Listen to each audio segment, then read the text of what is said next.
va juste dire quelques mots sur la veloute, c'est-à-dire sur le... comment on dit la veloute? Deuil. Sur le deuil de la destruction du temple. Et également sur ce principe qu'après le deuil, justement cette semaine, on va dire Shabbat, on va dire Parashat Nechamu, Nachamu.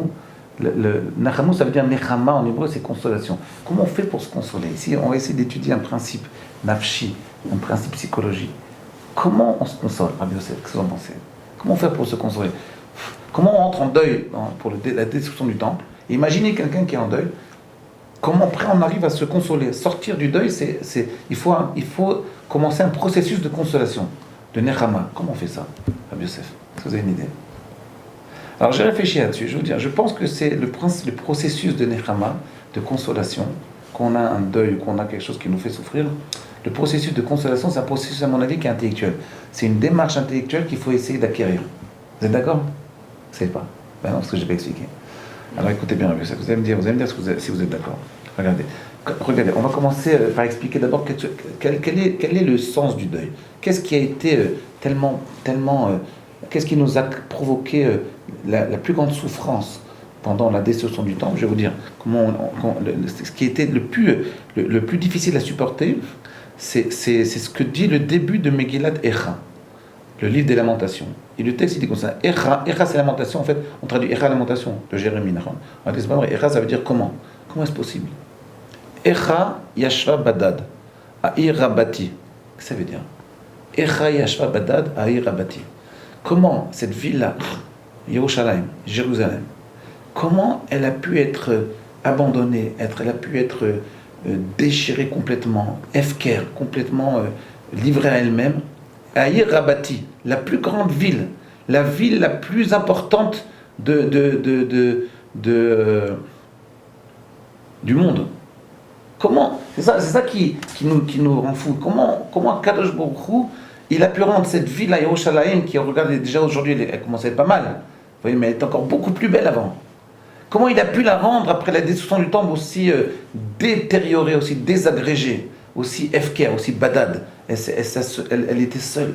Elle était isolée, complètement isolée. Comment ça? C'est ça qui nous dérange. C'est cette brutalité, cette pitomiout, le fait de cette soudaineté. Comme ça on dit, non? Soudaineté d'une ville tellement grande, tellement impériale, Yerushalayim, qui devient une ville complètement abandonnée. Comment c'est possible? Alors, ça, c'est le deuil. La consolation, c'est de comprendre comment ça marche. De se dire, en réalité, il y a des raisons. De se dire, en réalité, Akadosh Baruch Hu ne nous a pas lâchés. Que derrière cette destruction-là, c'est ce que Rabbi Akiva, quand il a vu des chacals dans le Kodesh HaKodashim en train de se balader, alors il s'est mis à rire. Et tout le monde s'est mis à pleurer, et lui, Rabbi Akiva, il riait. Il dit, si Akadosh Baruch Hu, il a détruit, c'est qu'elle va revenir. Elle va renaître de ses cendres. Et donc il a vu, c'est comme ça qu'il s'est consolé, Rabbi Akiva. C'est ça la consolation, c'est de prendre conscience que même dans les moments les plus difficiles, Akadosh Baruch Hu vient, et déjà il nous fait entrevoir le début d'une délivrance. Je vais vous donner un exemple. Regardez. Imaginez pendant un Shoah. D'accord?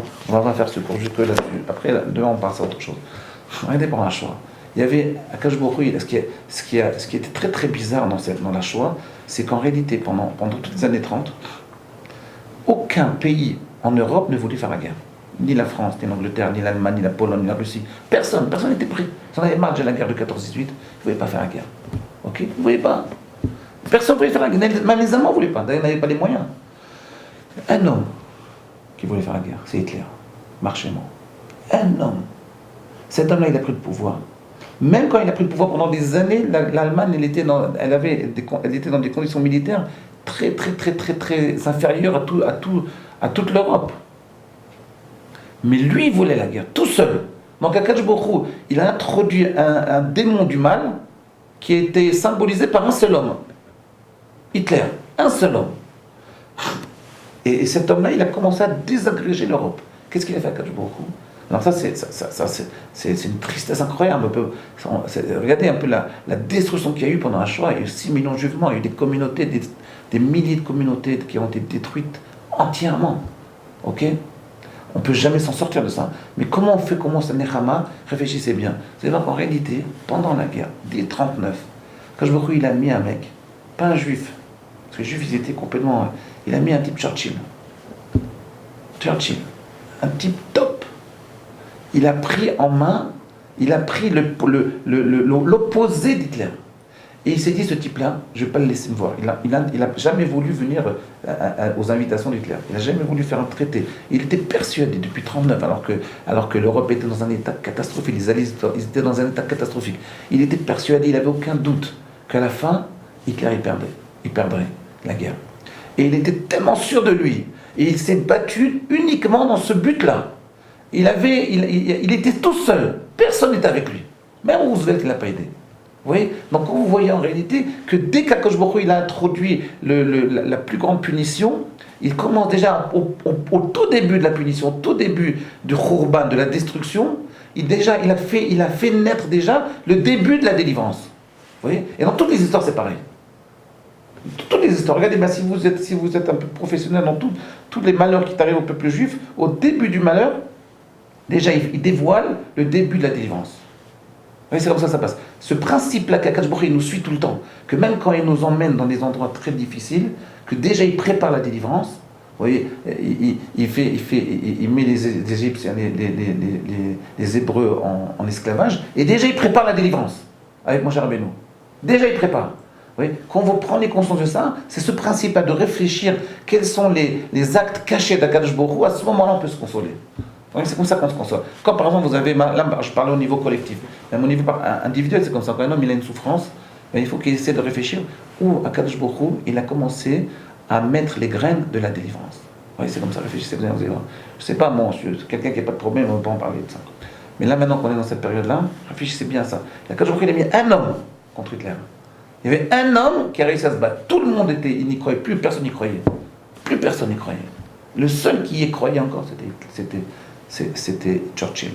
C'est le seul qui s'est battu contre lui. Après, il a entraîné avec lui des milliers de pays, des milliers de personnes qui l'ont suivi après. Regardez bien, c'est très très très intéressant de voir que toujours au début de la souffrance, au début de la chute, au début de la destruction de Akadosh Baruch Hu, il commence déjà à créer les germes de la délivrance. Voilà. Bon, à demain.